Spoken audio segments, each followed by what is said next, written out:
ታንክና መድፍ አንባረክምኛ ታንኩን መድፉን አራት ማዕዘን ባርኮ አንባረክምኛ የሃይማኖት ሰው ታንክ ባርኮ ሂዱና ሰዎቹን ግደሉ አይልም የምኒልክ ሐውልት ይፍረስ ተብሎ ተጠይቋል እኮ ከኛ ውስጥ በመነጨ ፈተና የተፈጠረ ፈተና ነው ይላል ከኛ ከቤተ ክርስቲያን የወጣ ፈተና ነው የሻሸመኔ ግድያ ከኛ ውስጥ የበቀለ ከኛ ውስጥ የወጣ በይቅርታ ተስማምተናል አሁን ትምርቱ አይቀርም ምን ይደረግ ታዲያ ሰዎች ታስረዋል አሁን ሰዎች አልጋ ላይ ውለዋል አካላቸው ቆሎ ሚልሱት የሚቀምሱ ሳተውለዋል ትምርቱ አይቀርም እኮ አሁን ለወቅሳቸው አይደለም አሁን ይቅርታ ጠይቀው ለኛ ተመልሰዋል አባቶቻችን ግን ትምርቱ አይቀርም የነዚህ ደማቸው የፈሰሱት እንመሰክርላቸዋለን መሞታቸውን ያየነው እንጂ እነሱ ለክብር አክሊል በቅተዋል ቅዱስ ጴጥሮስን ጳውሎስን መስለዋል እኮ እነሱ ለሃይማኖታቸው ሌላ ፍለጋ አልሄዱም ቤተክርስቲያኑ ሲሰርቁ አይደለም ሲቀጥፉ አይደለም የተገደሉት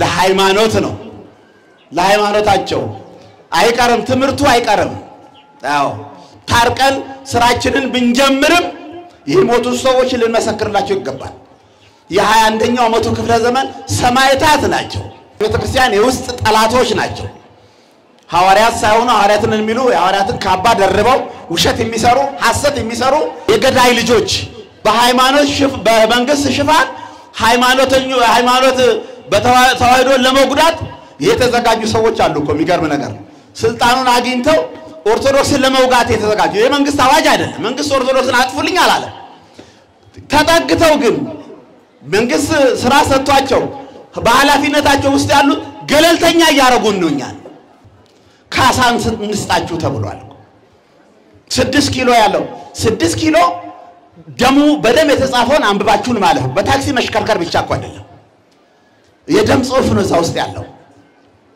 የብዙ ሰማዕታት ደም እንዲሁ ነው ኢትዮጵያን ያቆሟት ደማቸውን አፍስሰው ነው አጥንታቸውን ከስክሰው ነው ለነጻነታቸው ታግለው ነው ያቡነ ጴጥሮስ ሐውልት ትውልዱ እንዳያየው የቀድሞ መንግስት በፊት የነበረው መንግስት አሁንም ያለው መንግስት አፍርስ ተብሎ ጠይቋል ከፍተኛ ካሳን ሰጣቸዋል ካሳና ብር አይጣጣምም አይመጣጣንም ደማቸውን ያነበብን መኖር ነው የሚሻለው አዎ የተቀደሰ ዘመቻ ማን ላይ ኢትዮጵያውያንን ለመግደል ለምትሄዱት ይቅናችሁ ያለ ቁልፍ ያዘ ሰው ይሄን ይላል እንዴ የመንግስት ሰማያት ቁልፍ ያዘ ሰው ይሄን ይላል እንዴ የውሸት ምልክት ነው ቁልፉ አለመኖሩን የሚያሳይ እኮ ነው የተቀደሰ ዘመቻ ኢትዮጵያውያንን ለማጥፋት አዎ ሀገር ለመውረር ለማስገደል ለመግደል መስቀል ያዘ አባት ምእመናኑን ይባርካል እንጂ ታንክና መድፍ አንባረክምኛ የመንግስት ሰማያት ቁልፍ ሮም ነው ያለው ይላሉ ያሳፍራል አሳፋሪ ታሪክ ነው በጣም ቁልፉ ሮም ነው ያለው እንዴ አባቶቻቸው ሐዋርያትን የገደሉ ናቸው እንደሱ ደግሞ ቁልፍኛ ጋር ይባላል እንዴ ሐዋርያ ቅዱስ ጴጥሮስ ቁልፉ ተሰጥቶታል የመንግስት ሰማያት ቁልፍ ተሰጥቶታል እና እኛ ጋር ነው ሞተው ቁልፉ ያጅ ነው ይላሉ ያሳፍራል በጣም ይሄ የሐዋርያት ደም አልደረቀም እኮ እዛ የፈሰሰው አባ የቁልፉን ባለቤት ገሎ ቁልፍ በግድ ይነጠቃል እንዴ ቁልፍ እኮ በግድ አይነጠቅም ምናልባት ሰው ቤት ገብቶ ሌባ የሰውየውን ገሎ ቁልፉ ሊነጥቅና ቤቱን ሊዘርፍ ይችላል የመንግስት ሰማያት ቁልፍ ግን አይነጠቅም እንደ ስታዲዮም የአንበሶች ፓርክ ያለበታል አንበሶች ከስር ፓርክ ውስጥ አንበሶች አሉ አዋጅ ተነግሮ ዛሬ የከሌና የከሌ ቡድን ኳስ ይጫወታል መታችሁ እንድታዩ ብሎ በቲኬት በመግቢያ እንደምታዩት አንበሶቹ ክርስቲያኖች የናር ክርስቲያኖች በአንበሶች ይሰባበራሉ በአንበሶች ይበላሉ ውጡና ታሪክ ተመልከቱ የሚባልበት ዘመን ነበር ዘመነ ሰማዕታት ያው ክርስቲያኖቹ ከአንበሶች ጋር ሲያታግሏቸው እንዴት እንደሚሰባብሯቸው እንዴት እንደሚበሏቸው በቲኬት በመግቢያ ቲኬት ህዝቡ ተሰብስቦ እንደ ኳስ ጨዋታው ይመለከት የነበረበት ዘመን ቤተክርስቲያን ይሄን ሁሉ ጥሳን የመጣችው አው በሊቢያ እዛ ውጭ ሀገር የተገደሉ ወጣቶች አይታችኋቸዋል እንጀራ ፍለጋ ሄደው አው ያልፈልናል እናገኛለን ብለው ሄደው ለምንድን ነው የተገደሉት ሃይማኖታችሁን ለውጡ ክራችሁን ቁረጡ ተብሎ መስቀሉን የነከሰው አይታችኋል ሲገደል መስቀሉን ለክሰው ወጣቶቻችን አለ ሰማዕትነቱ ዛሬም አልመሰክር ብለን ነው እንጂ ምን መሰክር ሰማዕትነቱ አሁንም አለ ሞልቷል። ግን ከነገ ዛሬ ሃይማኖት እንዳይነካ ነው ቁም ነገራችን። ቤተክርስቲያን በሃይማኖት ጉዳይ በሚመጣ ጉዳይ ላይ አባቶቻችን ቅዱስ ሲኖዶስም ግንባር ቀደም ነው የሚሆነው ወደ ኋላ የሚል የለም። አዎ ስለ ሰላም ግን ብዙ ነገሮች መስዋዕት ይከፈላሉ። ሰላም ለማግኘት ብዙ መንገዶችን ማሻሻል በዚህ ብንሄድ ሰላም እናገኛለን በዚህ ብንሄድ እንዲ ሰላም እንሆናለን የሚለው አማራጭ ነው እንጂ የግዱ ዕለት የትክክለኛው መስዋዕትነት ዕለት ሲደርስ ማንንም ወደ ኋላ የሚል የለም። የክብር አክሊል ሊያመልጠን አይገባማ። እግዚአብሔር እኔ ተወልጄ እስካሁን ድረስ ሲያገለግለኝ ነው የኖረው እግዚአብሔር እኮ እናንተም ተወልዳችሁ ከማህፀን ጀምሮ አገልጋያችሁ እያንዳንዳችሁ አገልጋይ እኮ እግዚአብሔር እኮ ሲያገለግለን ኖሮ እኛ ለአንድ ሰዓት ላልመሰክርለት ነው እንዴ? ለአንድ ደቂቃ ምስክርለት ልንነፍቆ አይገባም እኮ። አዎ ሃይማኖታችንን ልንጠብቅ ይገባል። ቤተክርስቲያናችሁን ልትጠብቁ ይገባል። አዎ በሃይማኖት ውስጥ በቅቻለሁ ብሎ ራስን ከፍ አድርጎ መፎከር የለም። አዎ እግዚአብሔር በጎችን ግልገሎችን ምእመናን ናችሁ እናንተ ናችሁ ማለት ነው ጠብቅ አሰማራ የወደቅንባቸውን ቃላት የሰራናቸውን ስተቶች ልናስታውስ እኮ ይገባል። ታንክና መድፍ አንባረክምኛ ብሎ ብፁዕ እከሌ የሚባል ከዚህ ከመጽሐፍ ቅዱስ የተወሰደ ነው ማለት ነው። ብፁዕ አቡነ ተክለ ሃይማኖት፣ ብፁዕ ቅዱስ አቡነ ገብረ መንፈስ ቅዱስ፣ ብፁዕ ቅዱስ አቡነ ተክለ ሃይማኖት፣ ብፁዕ ቅዱስ አቡነ ማትያስ የምንለው ከዚህ ከመጽሐፍ ቅዱስ የተወሰደ ለቅዱስ ጴጥሮስ የተሰጠ የማዕረግ የቅድስና የንጽህና ስሙ ነው። ይህንን የእግዚአብሔርን ነገረ መለኮት አምላክ ወሰብ የሆነውን ስጋ ለብሶ ወደዚህ የመጣውን አምላክ ተረድቶ አውቆ የእግዚአብሔር ልጅ ነህ ስላለ ይሄ ብፁዕነት ለሐዋርያው ተሰጥቶታል ማለት ነው። ሰው የዋለበት የማይውል ሰው የሚናገረውን የማይናገር ክፋት የማይሰራ ተንኮል የማይሰራ ይሄ ሰማዕትነት ነው ማለት ነው። አዎ ለእግዚአብሔር እንግዲህ የመጀመሪያው ሰማዕትነት ከየት ይጀምራል? ራስን ማሸነፍ ነው የሚያስፈልገው። ክርስቲያን የሆነ ሁሉ ራሱን ማሸነፍ ያስፈልገዋል። ራሳችን መቆጣጠር ይኖርብናል። ከዚያ መታረዱ፣ መታሰሩ፣ መጎስቆሉ፣ ገደል መጣሉ፣ በእሳት ማቃጠሉ ቦታ የለውም እኮ። እኛን ካሸነፍንኛ ሌላው ይሸነፋል። የፍላጎቶቻችን የተለያዩ አስተሳሰቦቻችን ይሄን ማሸነፍ ሰማዕትነት እኮ ነው። ሩቅ ሳንሄድ እዚሁ መካከላችን በኑሯችሁ መካከል ራስን መቆጣጠር ነው የመጀመሪያው ሰማዕትነት። ይሄ ነው ራስን መቆጣጠር መታረድ ማለት እኮ ነው። ሰው ያለበት አለመዋል የእግዚአብሔርን ሕግ አለማፍረስ ይሄ ነው። ከሱስ መራቅ ሰማዕትነት ነው።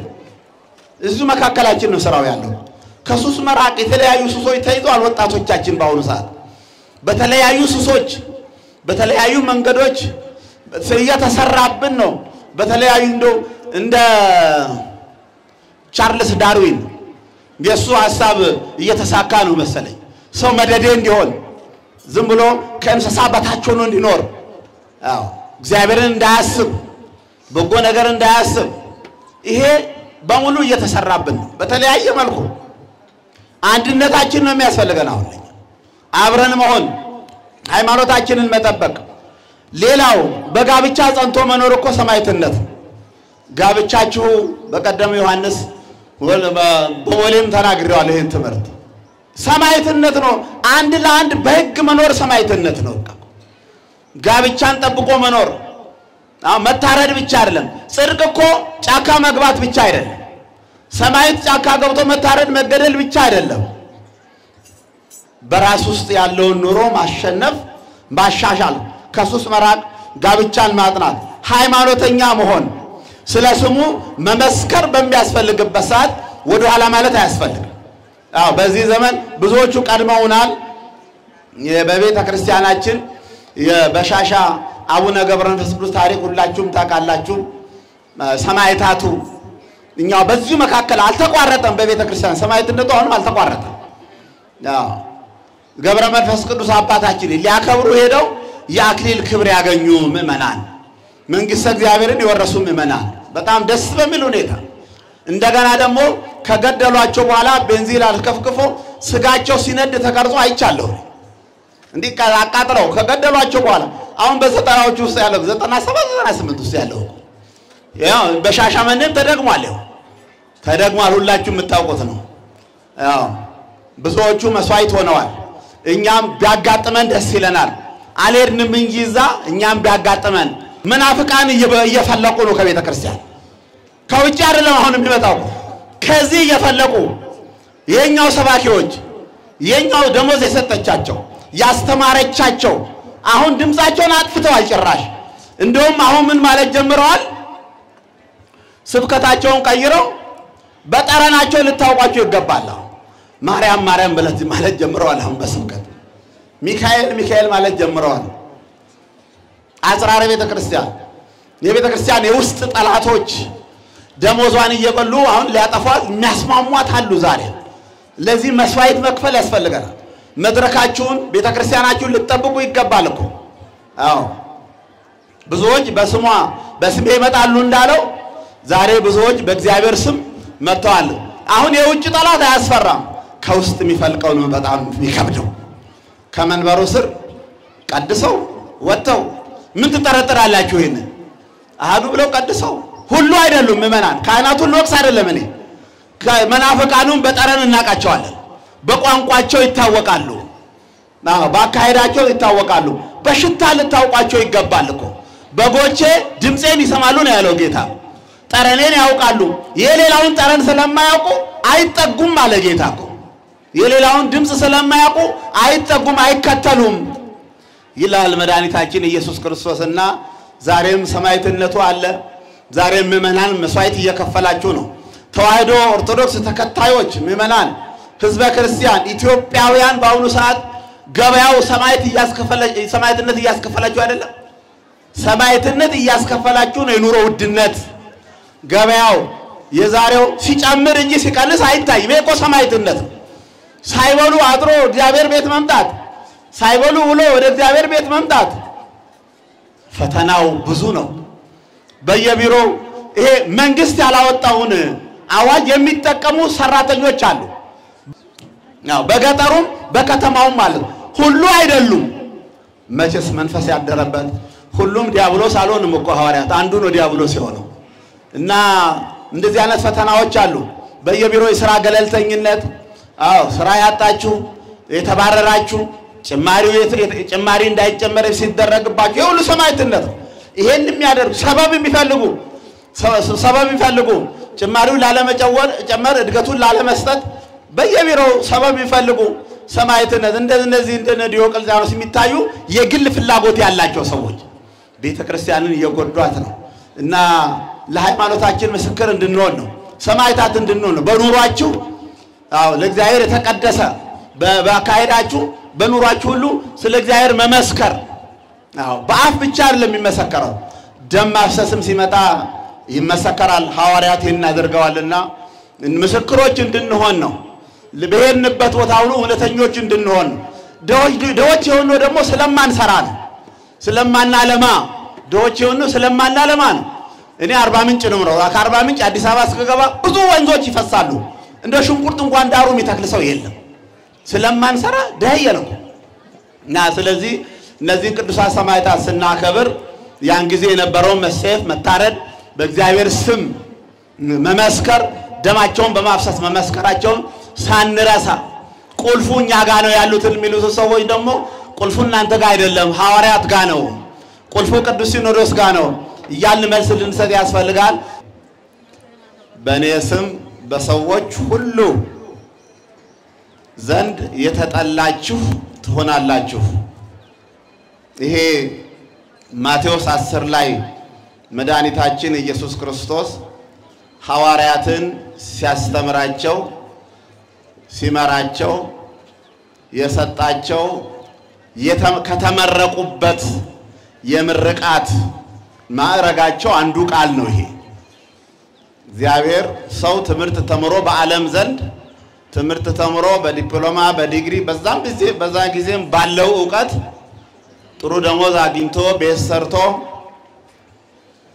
ጥሩ ጥሩ ኑሮ ለመኖር ነው ሰው የሚማረው የጌታ ተማሪዎች ግን የተማሩት የተመረቁት ወተከውኑ ጽሉአነ በአበ ኩሉ ሰብ በእንተ ስሜ አዲስ እንዳይሆንባቸው ወደዚህ ጨለማ ዓለም ሲገቡ ብሉይ ኪዳንን ወደ አዲስ ኪዳን ለመቀየር ለባለቤቱ ያልተመቸች ዓለም ጌታ ብሉይ ኪዳንን ወደ አዲስ ኪዳን ለመቀየር መስቀል ላይ ውሏል ስጋውን ቆርሷል ደሙን አፍሷል በወቅቱ የነበሩ ሊቃነ ካህናት የሃይማኖት ጉዳይ ብቻ ሳይሆን የሕገ ኦሪት ጉዳይ ብቻ ሳይሆን የጥቅም ጉዳይ አብሮ ትስስር ስለነበረ ኦሪት ከተሻረች ጥቅማችን ኑሯችን ይቀርብናል በማለት ሁሉን የፈጠረውን አምላክ ወስተዚያው መጻ ወእልያው ሰይተወክፍዎ ወደ ገዛ ወገኖቹ መጣ ወንድሞቹ ራሳቸው አልተቀበሉትም እግዚአብሔር አራት ነገር ይመርጣል ከሀገር ኢየሩሳሌምን መርጧል ከሰው አብርሃምን መርጧል ከአትክልት ወይንን ይመርጣል ካዝሬት ደግሞ ስንዴን መርጧል ሁሉም የራሱ ነው እና እስራኤልን መርጦ ትንቢት አናግሮ ነቢያቱ አስተምረውባት ነቢያቱ የተመላለሱባት መድኃኒታችን ኢየሱስ ክርስቶስ እንደሚመጣ መስዋዕት በመክፈል ያስተማሩባት ኢየሩሳሌም እግዚአብሔር የመረጣት ኢየሩሳሌም ነው ለባለቤቱም አልተመቸችም ማለት ነው እንኳን ለተላላኪዎቹ ለባለቤቱ ያልተመቸች እስራኤል በዚህ ነው የተመረቁት ሐዋርያት ወተከውኑ ጽሉአነ ብዙ ዝርዝሮች አሉ በውስጡ አንዱ ኃይለ ቃል ግን ወተከውኑ ጽሉአነ በአበ ኩሉ ሰብ በእንተ ስሜ ማቴዎስ 10:22 ላይ ነው ይቺ ቃል ያለችው እና ቤተክርስቲያን ከክርስቶስ ጀምሮ ከራሱ ጀምሮ እሱም ሲጣላ ቤተክርስቲያን ስትጣላ ደቀ መዛሙርቱም ሲጣሉ ሲገፉ ሲገደሉ ሲታሰሩ እስከዛሬ ደርሰናል እና ሁለቱ ብርሃናት ዓለም የተባሉ ሐዋርያት ዛሬ ታላቅ በዓላቸው ነው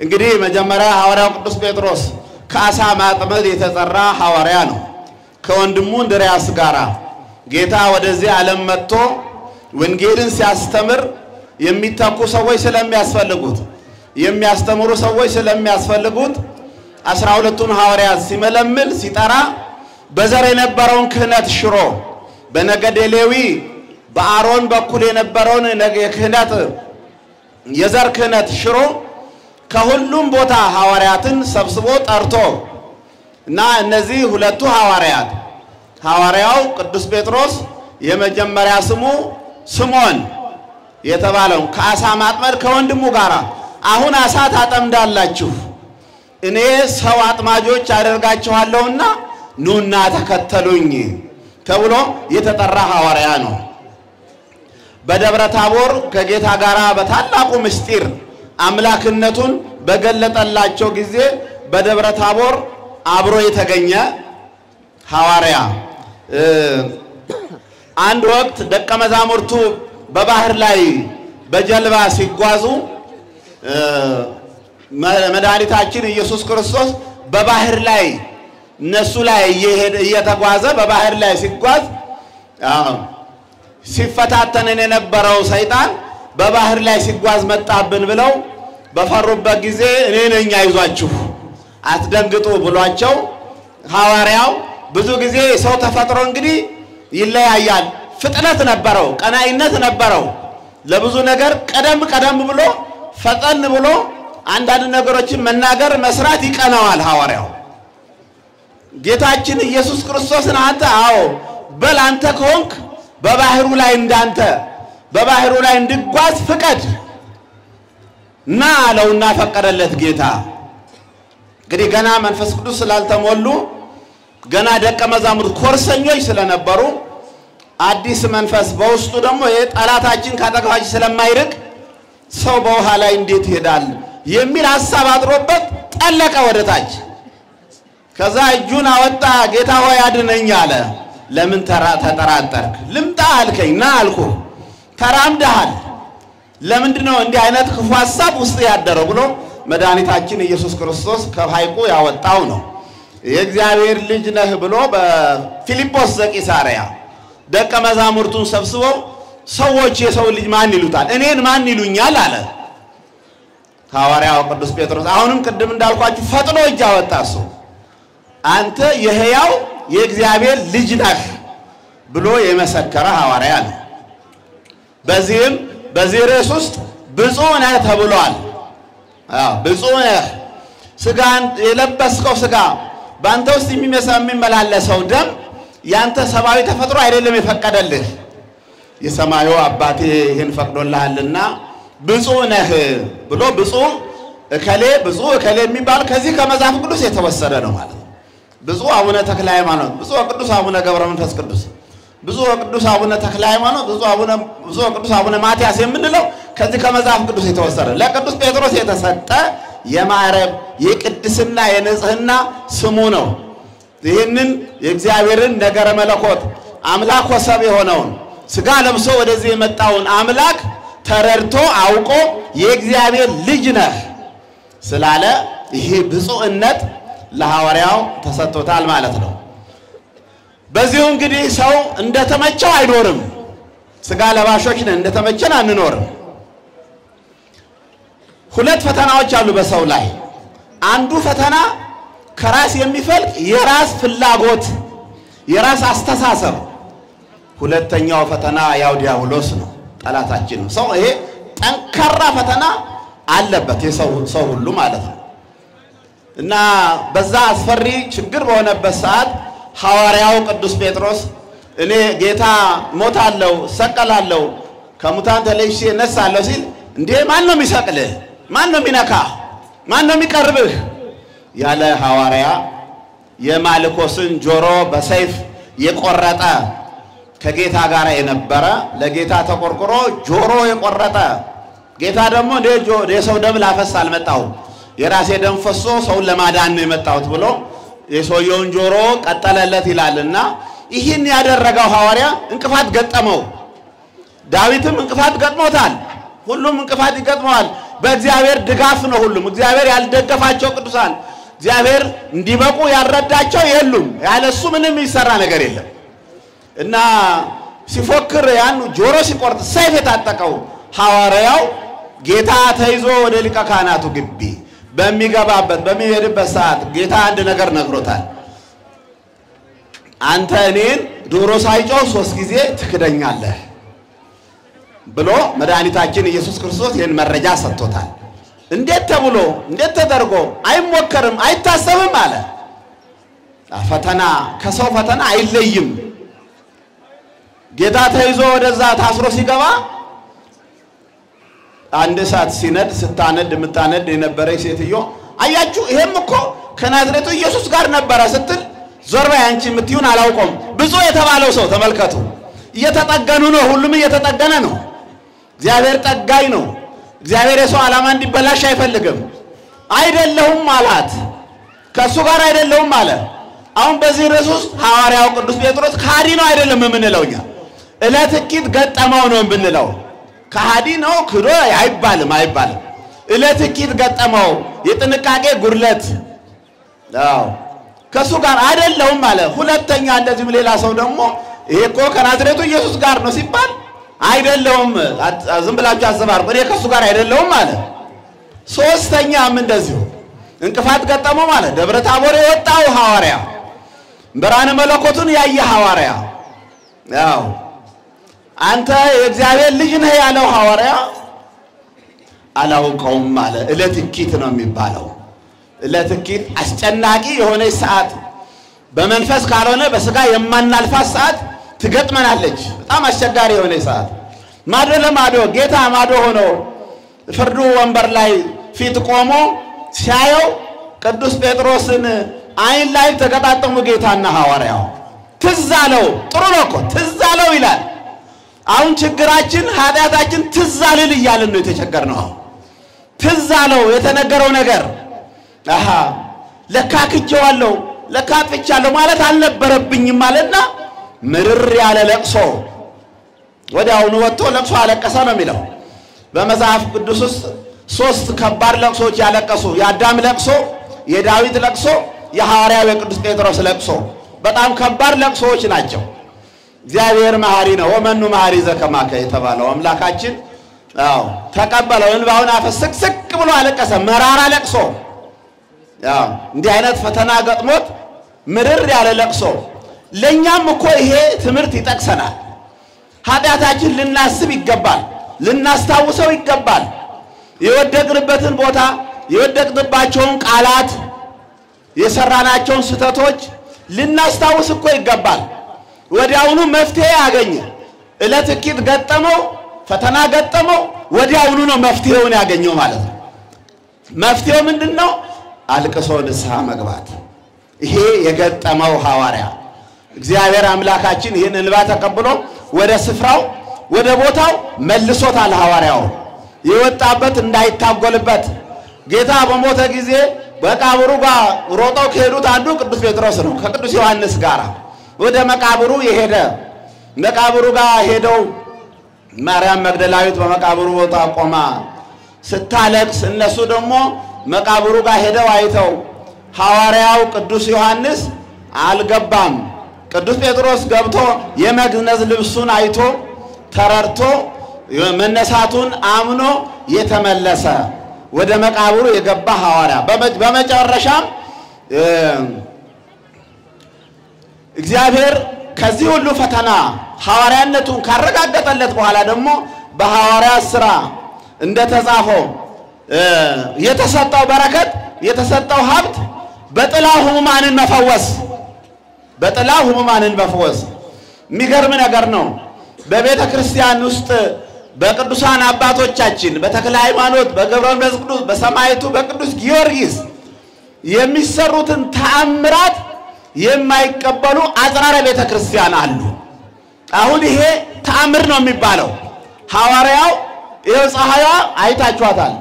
በዛ በፀሐይዋ በመታልፍበት ቦታ ህመምተኞቹን የቅዱስ ጴጥሮስ ጥላ እንዲያርፍባቸው የሚደንቅ ነው። ዛሬ ዓለም ሰውን የሚያድነው ቅጠል መድኃኒት ቆርጦ በጥብጦ ሕክምና መርምሮ መከራውን አይቶ ነው።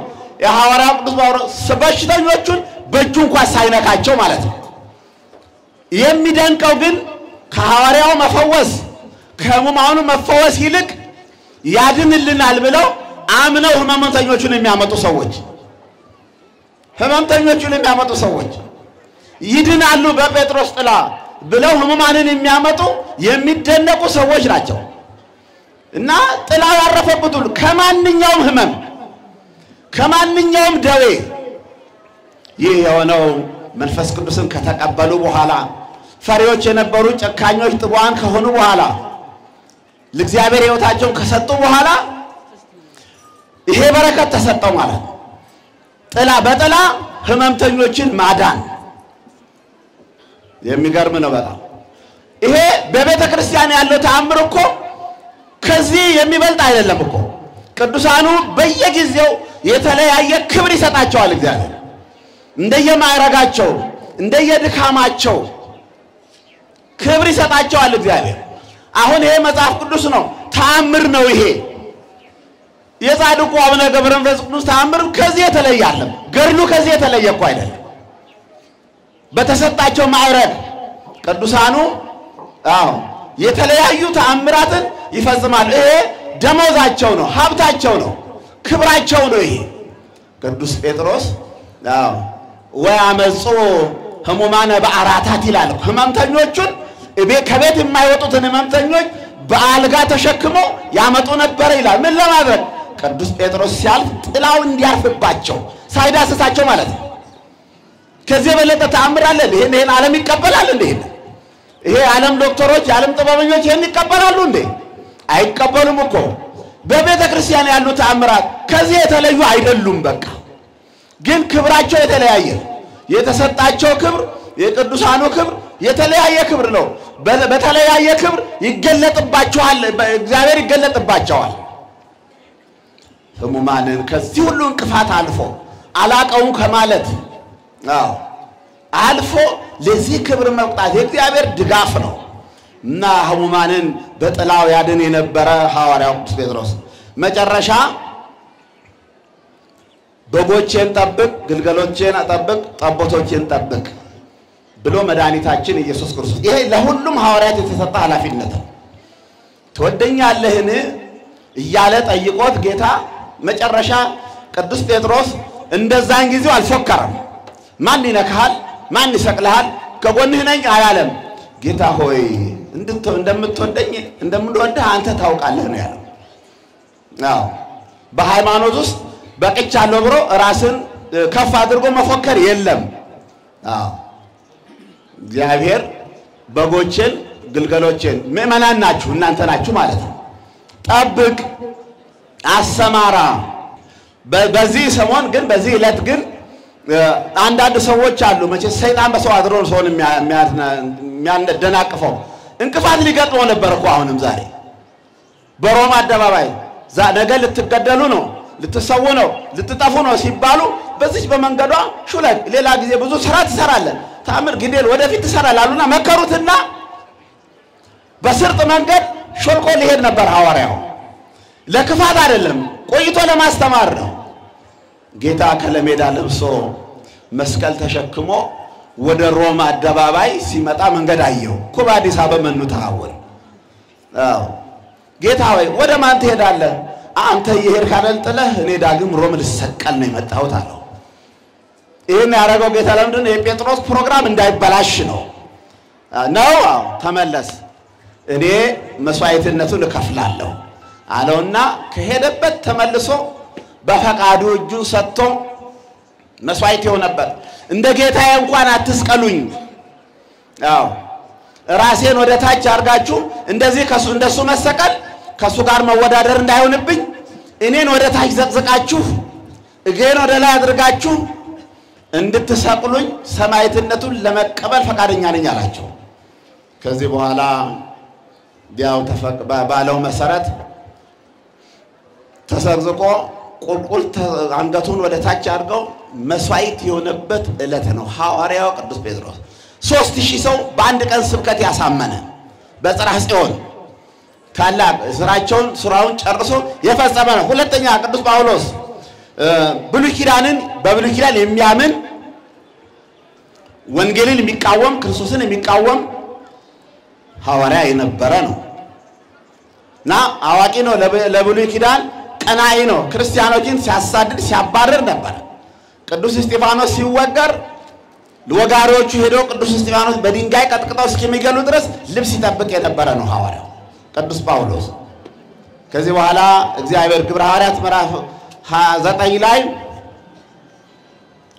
ክርስቲያኖችን ሊያጠፋ ሲጓዝ መንገድ ላይ በመብረቅ ከአፈር ጋር ከአመድ ጋር ደባለቀውና አይኑ እስኪታወር ድረስ እግዚአብሔር ለሚፈልጉ በሰላማዊ መንገድ ኑ ሰው አጥማጆች አደርጋቸዋለሁ ብሎ ይጠራል። እንደገና ደግሞ ከአመድ አደባልቆም ይጠራል። አዎ አመድ አስግጦ ይጠራል። ሳውል ሳውል ለምን ትሰድደኝ? ሳውል ሳውል ለምን ታሳድደኛለህ አለው። ማን አንተ? የምታሳድደኝ የናዝሬቱ ኢየሱስ ክርስቶስ ነኝ አለው። እንደዚህ ነው። ለምን ፈለገው ጌታ? አይወደውም፣ ወንጌል ለማጥፋት ነው። ግን እሱ በቅንነት ለሃይማኖቱ ቆሞ ስለነበረ ነው። ለዛ ለወጣበት ለኦሪት እምነት ጸንቶ የቆመ ኦሪት እንዳጠፋ ሃይማኖቷ እንዳጠፋ የሚል አስተሳሰብ ስለነበረው እግዚአብሔር ጠራውና የራሱ መሳሪያ ለማድረግ በድንጋይ በአመድ ውስጥ ደባልቆ አይነው ስውር አድርጎት ጠራው። የምታሳድደኝ የናዝሬቱ ኢየሱስ ነኝ። ምን ላድርግ ጌታ ሆይ አለ። ሰው አይኑ ከጠፋ በኋላ ምን ዋጋ አለው? ምን ላድርግ? ሂድ ወደ ሐዋርያት የምታደርገውን ይነግሩሃል። ይችል ነበር እዛው በስሜ ስበክ፣ በስሜ አስተምር፣ ካሁን በኋላ እንዳትቃወም፣ አዲስ ኪዳን እንዳትቃወም ማለት ይችል ነበር። ጌታ ወደ ሐዋርያት ነው የላከው። ስልጣን ተሰጥቷል። ወአቡም ስልጣነ ዘከማሁ ይስሩ ወይፍቱ ኩሎ ማይሰራ አመጻ እንዲፈቱት ጸሎት እንዲያረጉለት ወደ ሐዋርያት ሄዶ ጸሎት ተደርጎለት ከአይኑ ላይ ክርስቶስን እንዳያውቅ ዘግቶት ደፍኖት የነበረው የብሉይ ኪዳን መርገም ከላው ላይ ወጥቶ ጠፍቶ የክርስቶስ ሰባኪ ወንጌል የሐዲስ ኪዳን ምስክር የሆነ ሐዋርያ ደግሞ ወደ ሰማይ እስከ ሶስተኛው ሰማይ ድረስ ይወጣ ወንጌልን ያስተማረ የሰበከ አመክንዮን ሲደርሱ ቅዱሳን ሐዋርያት 72 አርዲስ 72 አርዲስ 12 ሐዋርያት እና ቅዱስ ጳውሎስ አመክንዮ የቤተ ክርስቲያን ቅዳሴ ላይ የሚነበበውን ቢጽ ሐሳውያን በተነሱ ጊዜ ቢጽ ሐሳውያን የቤተ ክርስቲያን የውስጥ ጠላቶች ናቸው። ሐዋርያት ሳይሆኑ ሐዋርያትን የሚሉ ሐዋርያትን ካባ ደርበው ውሸት የሚሰሩ ሐሰት የሚሰሩ ነበሩና እንደነሱ ይሄን መልስ ለመስጠት በዚህ ጉባኤ ላይ ታላቅ ሐዋርያ ሆኖ የተገኘ ተሰብሳቢ ሆኖ በሲኖዶሳቸው በስብሰባቸው በአመክንዮም በደረሱበት ቢጽ ሐሳውያንን ባወገዙ ጊዜ በለዩ ጊዜ የተገኘ ሐዋርያ ነው። በዘመኑ 14 መልእክታትን ጽፏል። አሁን ቅዱስ ጴጥሮስ 2 መልእክት ብቻ ነው የጻፈው። ይሄ ከጌታ የተማረ ብዙ ነገር የሰራ 2 መልእክት ነው የጻፈው። ሐዋርያው ግን ቅዱስ ጳውሎስ 14 መልእክታት ሙሉ የሆኑ እውነተኛ የእግዚአብሔር ቃል የጻፈ ሐዋርያ ነው። የሱ ደግሞ ቅድም እንደነገርኳችሁ የሱ ስጦታ ደግሞ በልብሱ መፈወስ ነው። ለሱ ደግሞ የተሰጠው ለቅዱስ ጳውሎስ በአጥፉ መፈወስ በልብሱ መፈወስ ጠዋት ሊያስተምር አደባባይ ወጥቶ ጠዋት የለበሰው ማታ ለብሶት አይገባም ነበር ይላል እና በእግዚአብሔርም በቅዱስ ጳውሎስ እጅ ታምር ያደርግ ነበር ይላል። ሐዋርያት ሥራ ላይ ተጽፏል። በልብስ የመፈወስ ሰማይ መውጣት የቅዱሳኑ ስጦታቸው የተለያየ ነው። የተክለ ሃይማኖት ስጦታ የተለየ ነው። የገብረ መንፈስ ቅዱስ ስጦታ እግዚአብሔር በተለየ መልኩ ይገለጥባቸዋል ማለት ነው እና በልብሱ ይፈውስ ነበር። አሁንም የምናደንቃቸው ሰዎቹን ነው። ህመምተኞቹ ቤት ነው ያሉት። ቅዱስ ጳውሎስ ሲያስተምር ከልብሱ ላይ ቆርጠው ወስደው ቤት የዋሉ ህመምተኞች ላይ ይጥሉ ነበር ይላል እኮ። ያን የሱን አፍ የክርስቶስ ታሚና በልባን ዘትብ እምከመገሰስኩ ጽንፈ ልብሱ አሃዩ ያለችው ሴትዮ 12 ዓመት ደም ይፈሳት የነበረ ሴትዮ የክርስቶስን ቀሚስ ተሽሎክሉካ ሰውነቱን እንኳን ሳይሆን ቀሚሱን ነክታ 12 ዓመት ሲፈስ የነበረው ደሟ ቀጥ እንዳለና እንደዳነች በቀሚሱ ክርስቶስ እንዳዳነ ቅዱስ ጳውሎስም ይሄ ልብስ ብዙ ታሪክ አለው እኮ። ነብዩ ኤልያስ ወደ ሰማይ ሲያርግ በሳሰረገላ ለተማሪው ለኤልሳ አጽፉን ሰጥቶት ነው ሄደው። አጽፉን ወርውሮለት ሄደ። አጽፉን ሲወረውር ሲመለስ ወደ ዮርዳኖስ በፊቱ ነበረ ኤልሳ መሻገር ነበረበትና በቅዱስ ኤልያስ አጽፍ ዮርዳኖስን መታው። ባህሩ እንዲከፈል ማለት ነው። ዘገየበት። የኤልያስ አምላክ የት ሄደ አለ ጮኸ። ደግሞ ሲመታው ባህሩ ተከፈለ። በዛ በአጽፉ በልብሱ ባህሩ ተከፈለ። ኤልሳ ተሻገረ ይላል መጽሐፍ ቅዱስ። አሁን ቅዱስ ጳውሎስ በአጽፉ በለበሰው ልብስ ቆርጠው ወስደው ከማንኛውም ህመም ከማንኛውም ደዌ ይደንቃሉ ሰዎች አሉ። እምነታቸው እንዲህ አይነት ሰው ነው መንፈሱ የተበረዘው እንጂ አልተቋረጠም።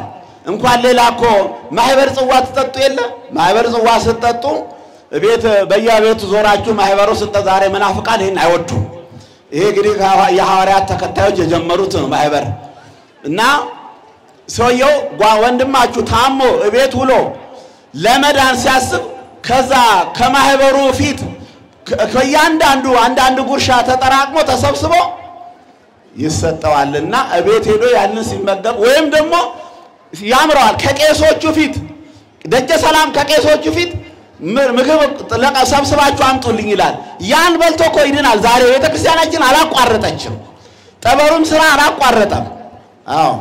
እምነቱም ስራ አላቋረጠም እና አጽፉን ቆርጠው ወስደው የታማኞቹ ሰዎች የሚደንቁ ናቸው። ያድንልናል የሱ ልብስ ቆርጠን ወስደን በሽተኞቹ ላይ እንጥላለን ብለው ሰዎች ያድኑ ነበር ይላል። አጽፉን ልብሱን ነክተው ሰውነታቸው ሁሉ ጥላቸው ሁሉ የረገጡት ሁሉ መድኃኒት ነው ቅዱሳን ሐዋርያ። ዛሬም የቤተ ክርስቲያን አባቶች ብዙ ቅዱሳን ብዙ ንጹሃን አሉ በረከት የሚሰጡ በረከት የሚያስተላልፉ።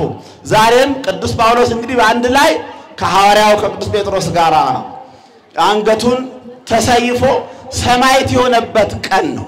ይሄንን በዓል የምናከብረው ዛሬ ቤተክርስቲያናችን እነዚህ ከኔሮን ቄሳር እስከ ዲዮቅልጥያኖስ ያለው ዘመነ ሰማዕታት የቤተክርስቲያን የስደት ዘመን መሪዎቹ ኃያላኑ መሪዎች ሐዋርያትን ክርስቶስን ተከታዮች ለጣዖት ካልሰገዳችሁ ጣዖት ካላመለካችሁ እነ ቅዱስ ቂርቆስ እያሉ መከራ ሲያሳዩ መከራ ሲያበሏቸው የነበረበት ሰዓት እንደ ስታዲየም እኮ አሁን ጣሊያን ሀገር እኮ አለ እኮ እንደ ስታዲየም የአንበሶች ፓርክ ያለበታል።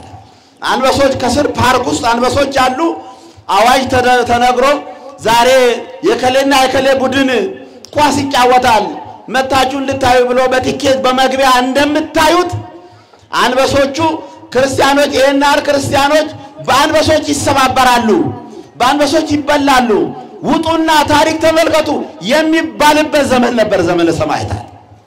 ያው ክርስቲያኖቹ ከአንበሶች ጋር ሲያታግሏቸው እንዴት እንደሚሰባብሯቸው እንዴት እንደሚበሏቸው በቲኬት በመግቢያ ቲኬት ህዝቡ ተሰብስቦ እንደ ኳስ ጨዋታው ይመለከት የነበረበት ዘመን ቤተክርስቲያን ይሄን ሁሉ ጥሳ ነው የመጣችው፣ ይሄን ሁሉ አልፋ ነው የመጣችው። አዎ የሰማዕታቱ ደም ከቤተክርስቲያን አላቋረጠም። አሁን ዛሬም አላቋረጠም፣ ይቀጥላል። አዎ አለ እያየነው ነው እየሰማነው ነው። እኛ እንግዲህ በዚሁ ርዕስ ውስጥ ተሳታፊ እንድንሆን ሃይማኖታችን እንድንጠብቅ ያስፈልጋል። ዛሬ ሮም አባቶቻቸው ቀደምት አባቶቻቸው ክርስቶስን አንፈልግም፣ ክርስቶስን አናመልክም፣ ስሙን አትጥሩብን፣ ከዚህ ወጣችሁ ሂዱ ሲሉ በነበረበት ዘመን ላይ ዛሬ ቅዱስ ጳውሎስን ቅዱስ ጴጥሮስን ክርስቶስን በመቃወም ነው መስዋዕት ያስከፈሏቸው፣ በሰይፍ የገደሏቸው ክርስቶስን በመቃወም ነው አባቶቻቸው። ዛሬ ያሉ ልጆቻቸው ግን ቁልፉ እኛ እጅ ነው ይላሉ። ይገርማል በጣም የመንግስተ ሰማያት ቁልፍ ሮም ነው ያለው ይላሉ። ያሳፍራል። አሳፋሪ ታሪክ ነው በጣም። ቁልፉ ሮም ነው ያለው እንዴ! አባቶቻቸው ሐዋርያትን የገደሉ ናቸው። እንደሱ ደግሞ ቁልፍኛ ጋር ይባላል እንዴ? ሐዋርያው ቅዱስ ጴጥሮስ ቁልፉ ተሰጥቶታል፣ የመንግስተ ሰማያት ቁልፍ ተሰጥቶታል እና እኛ ጋር ነው የሞተው፣ ቁልፉ እኛ ጋር ነው። የገዳይ ልጆች ይሄ ታሪክ ቅጽታ ነው። አያስኬድም እኮ እና አባቶቻቸው ሐዋርያትን ተቃወሙ። አሻሽለው ደግሞ ክርስቶስን ሁለት ባህሪ ያሉ ሰዎች ክርስቶስን ሎቱ ስብሐት ፍጡርና አምላክ ያሉ የለያዩ ሁለት ባህሪያት የሰጡት ሰዎች ቁልፉ እያጅ ነው ይላሉ። ያሳፍራል በጣም። ይሄ የሐዋርያት ደም አልደረቀም እኮ እዛ የፈሰሰው። የቁልፉን ባለቤት ገሎ ቁልፍ በግድ ይነጠቃል እንዴ? ቁልፍ እኮ በግድ አይነጠቅም። ምናልባት ሰው ቤት ገብቶ ሌባ የሰውየውን ገሎ ቁልፉ ሊነጥቅና ቤቱን ሊዘርፍ ይችላል። የመንግስተ ሰማያት ቁልፍ ግን አይነጠቅም። የረቀቀ ነው፣ የሚጨበጥ አይደለም እኮ የሚያዝ አይደለም። ስልጣን ነው፣ የሚያዝ አይደለም። የማሰር የመፍታት ስልጣን ቁልፉ እኛ ጋር ነው ያለው። ዓለም ቢደክም አሉ በእኛ በኩል ካልሆነ መንግስተ እግዚአብሔር አትገቡም አሉ። ያሳዝናል በጣም። ያው እኛ ደግሞ ምን እንላለን? ልክ አይደላችሁም፣ አባቶቻችሁ ሐዋርያትን ገለዋል፣ ክርስቶስን ተቃውመዋል፣ ስለዚህ ጊዜ ተመቸን ብሎ ቁልፍ ይዘራል ማለት አይቻልም። በተጨማሪም የኢትዮጵያም ደምም አለባት ሮም። የምናውቀው ታሪክ ነው። አራቱን ማዕዘን ጣሊያን ፋሺስት ኢትዮጵያን ለማጥፋት በመጣ ጊዜ እንደ እግዚአብሔር እንደራሴ የሚታየው ፖፕ ታንኩን መድፉን አራት ማዕዘን ባርኮ ያው የተቀደሰ ዘመቻ ማን ላይ ኢትዮጵያውያንን ለመግደል ለምትሄዱት ይቅናችሁ ያለ ቁልፍ የያዘ ሰው ይሄን ይላል እንዴ? የመንግስተ ሰማያት ቁልፍ የያዘ ሰው ይሄን ይላል እንዴ? የውሸት ምልክት ነው። ቁልፉ አለመኖሩን የሚያሳይ እኮ ነው።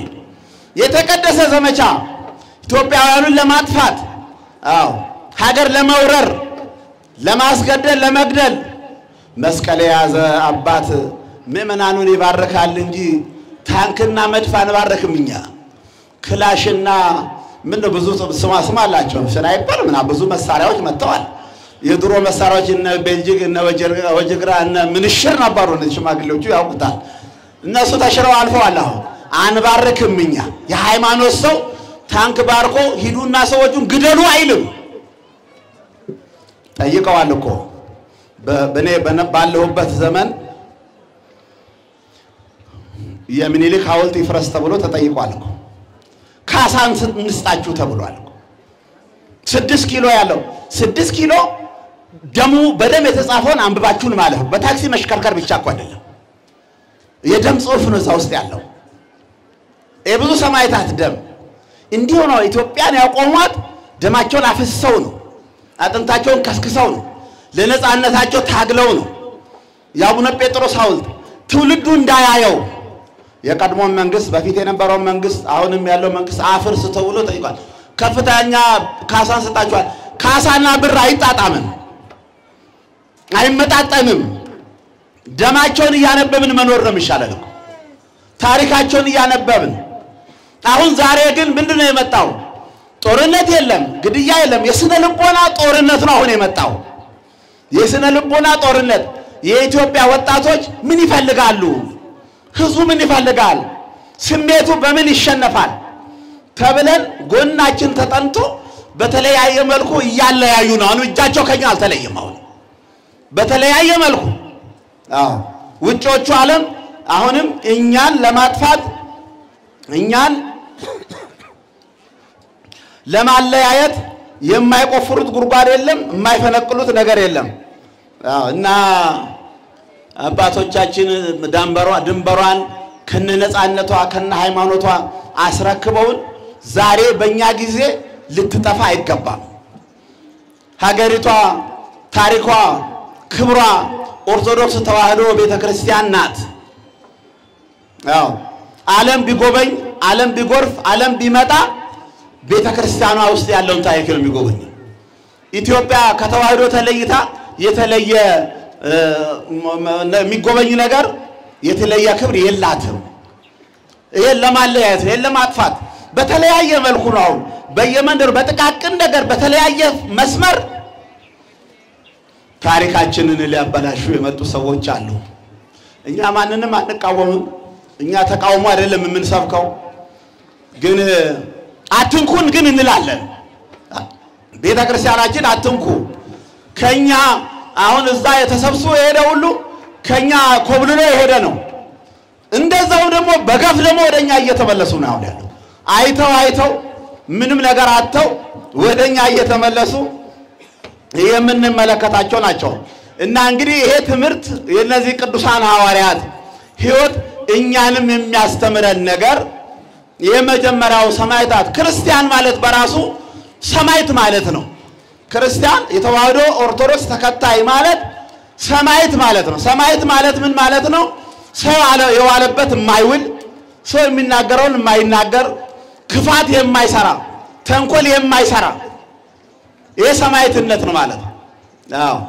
ለእግዚአብሔር እንግዲህ የመጀመሪያው ሰማዕትነት ከየት ይጀምራል ራስን ማሸነፍ ነው የሚያስፈልገው ክርስቲያን የሆነ ሁሉ ራሱን ማሸነፍ ያስፈልገዋል ራሳችን መቆጣጠር ይኖርብናል ከዚያ መታረዱ መታሰሩ መጎስቆሉ ገደል መጣሉ በእሳት ማቃጠሉ ቦታ የለውም እኮ እኛን ካሸነፍንኛ ሌላው ይሸነፋል የመፍላጎቶቻችን የተለያዩ አስተሳሰቦቻችን ይሄን ማሸነፍ ሰማዕትነት እኮ ነው ሩክሳነ ሪዚው መካከላችን በኑሯችሁ መካከል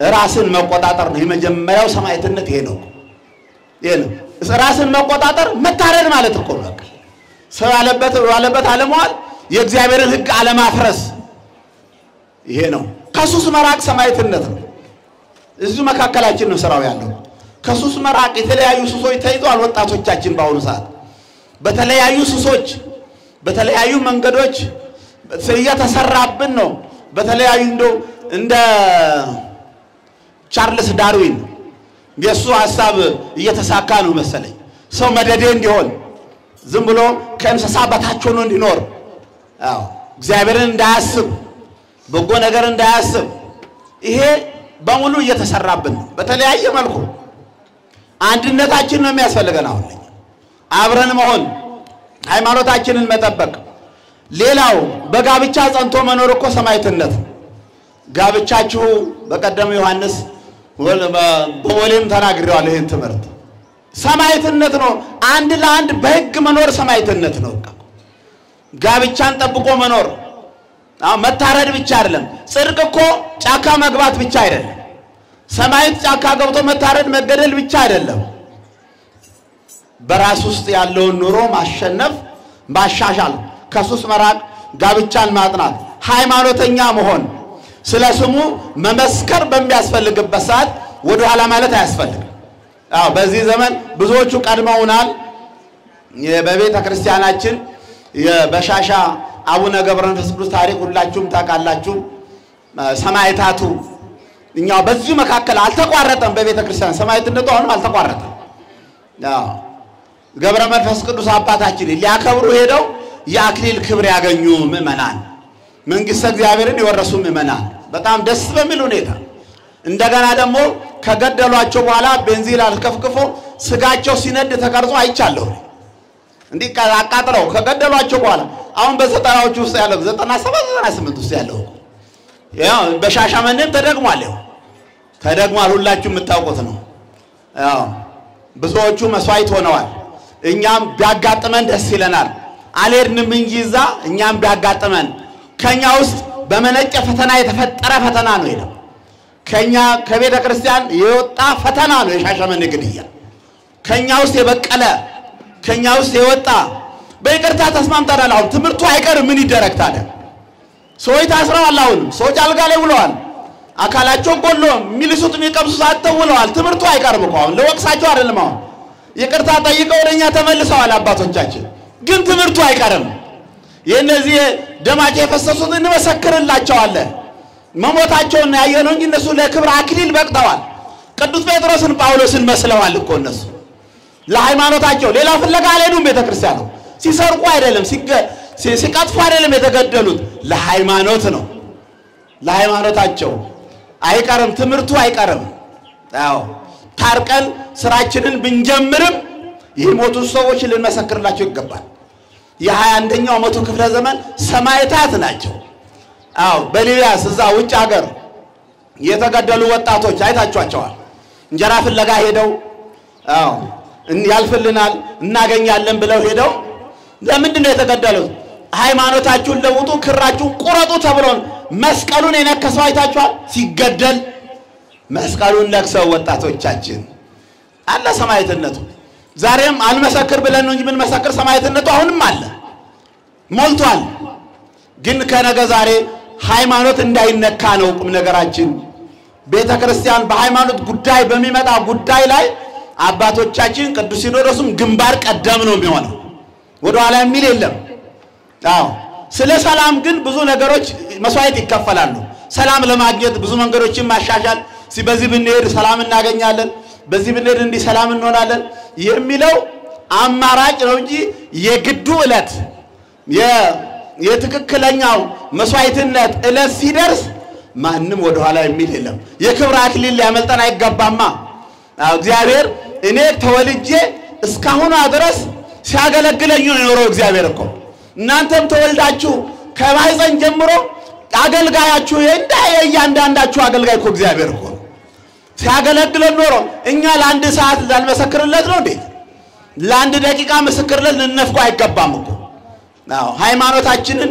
ልንጠብቅ ይገባል ቤተክርስቲያናችሁን ልትጠብቁ ይገባል እንግዲህ መጽሐፍ የሚለው ግሩማን መላእክት ወይብልወሙ ገሌ ወገሌ እገሌ ገሌ የማይባሉ ከሥላሴ መንበር ሲር የሚፈልቁ ግሩማን መላእክት አሉ ተብሏል በሥላሴ ዘንድ ይሄ ነው በዛሬው መንበር በኢትዮጵያ ኦርቶዶክስ ተዋሕዶ ቤተክርስቲያን ግን መናፍቃን እየፈለቁ ነው ከቤተክርስቲያን ከውጭ አይደለም አሁን የሚመጣው ከዚህ እየፈለቁ የኛው ሰባኪዎች የኛው ደሞዝ የሰጠቻቸው ያስተማረቻቸው አሁን ድምጻቸውን አጥፍተዋል ጭራሽ እንደውም አሁን ምን ማለት ጀምረዋል ስብከታቸውን ቀይረው በጠረናቸው ልታውቋቸው ይገባል ማርያም ማርያም ማለት ጀምረዋል አሁን በስብከት ሚካኤል ሚካኤል ማለት ጀምረዋል አጽራረ ቤተክርስቲያን የቤተክርስቲያን የውስጥ ጠላቶች ደሞዟን እየበሉ አሁን ሊያጠፋት የሚያስማሟት አሉ ዛሬ ለዚህ መስዋዕት መክፈል ያስፈልጋል መድረካችሁን ቤተክርስቲያናችሁን ልትጠብቁ ይገባል እኮ አዎ ብዙዎች በስሜ ይመጣሉ እንዳለው ዛሬ ብዙዎች በእግዚአብሔር ስም መጥተዋል አሁን የውጭ ጠላት አያስፈራም ከውስጥ የሚፈልቀው ነው በጣም የሚከብደው ከመንበሩ ስር ቀድሰው ወጥተው ምን ትጠረጥራላችሁ ይሄን አሃዱ ብለው ቀድሰው ሁሉ አይደሉም ምእመናን ካህናቱን ለወቅስ አይደለም እኔ መናፍቃኑን በጠረን እናቃቸዋለን በቋንቋቸው ይታወቃሉ በአካሄዳቸው ይታወቃሉ በሽታ ልታውቋቸው ይገባል እኮ በጎቼ ድምጼን ይሰማሉ ነው ያለው ጌታ ጠረኔን ያውቃሉ የሌላውን ጠረን ስለማያውቁ አይጠጉም አለ ጌታ እኮ የሌላውን ድምጽ ስለማያውቁ አይጠጉም አይከተሉም ይላል መድኃኒታችን ኢየሱስ ክርስቶስና ዛሬም ሰማዕትነቱ አለ ዛሬም ምእመናን መስዋዕት እየከፈላችሁ ነው ተዋህዶ ኦርቶዶክስ ተከታዮች ምእመናን ህዝበ ክርስቲያን ኢትዮጵያውያን በአሁኑ ሰዓት ገበያው ሰማዕትነት እያስከፈላችሁ አይደለም ሰማዕትነት እያስከፈላችሁ ነው የኑሮ ውድነት ገበያው የዛሬው ሲጨምር እንጂ ሲቀንስ አይታይም እኮ ሰማዕትነት ሳይበሉ አድሮ እግዚአብሔር ቤት መምጣት ሳይበሉ ውሎ ወደ እግዚአብሔር ቤት መምጣት ፈተናው ብዙ ነው በየቢሮ ይሄ መንግስት ያላወጣውን አዋጅ የሚጠቀሙ ሰራተኞች አሉ በመንግስት ሽፋን ሃይማኖት በተዋህዶ ለመጉዳት የተዘጋጁ ሰዎች አሉ እኮ የሚገርም ነገር ስልጣኑን አግኝተው ኦርቶዶክስን ለመውጋት የተዘጋጁ የመንግስት አዋጅ አይደለም መንግስት ኦርቶዶክስን አጥፉልኝ አላለ ተጠግተው ግን መንግስት ስራ ሰጥቷቸው በኃላፊነታቸው ውስጥ ያሉ ገለልተኛ ያረጉን ነውኛል ነው በገጠሩም በከተማውም ማለት ሁሉ አይደሉም መቼስ መንፈስ ያደረበት ሁሉም ዲያብሎስ አልሆንም እኮ ሐዋርያት አንዱ ነው ዲያብሎስ የሆነው እና እንደዚህ አይነት ፈተናዎች አሉ በየቢሮ የሥራ ገለልተኝነት ስራ ያጣችሁ የተባረራችሁ ጭማሪ እንዳይጨመር ሲደረግባችሁ የሁሉ ሰማዕትነት ይሄን የሚያደርጉ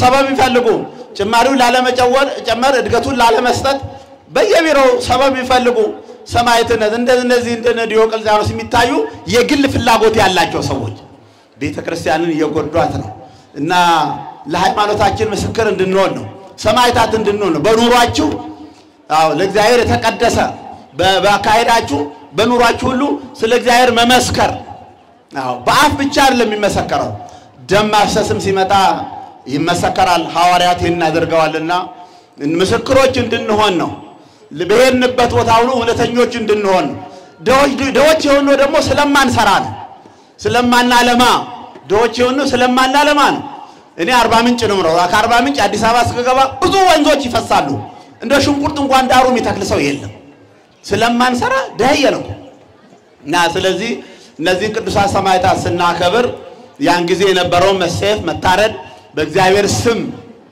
መመስከር ደማቸውን በማፍሰስ መመስከራቸውን ሳንረሳ ቁልፉ እኛ ጋር ነው ያሉትን የሚሉት ሰዎች ደግሞ ቁልፉ እናንተ ጋር አይደለም ሐዋርያት ጋር ነው ቁልፉ ቅዱስ ሲኖዶስ ጋር ነው እያልን መልስ ልንሰጥ ያስፈልጋል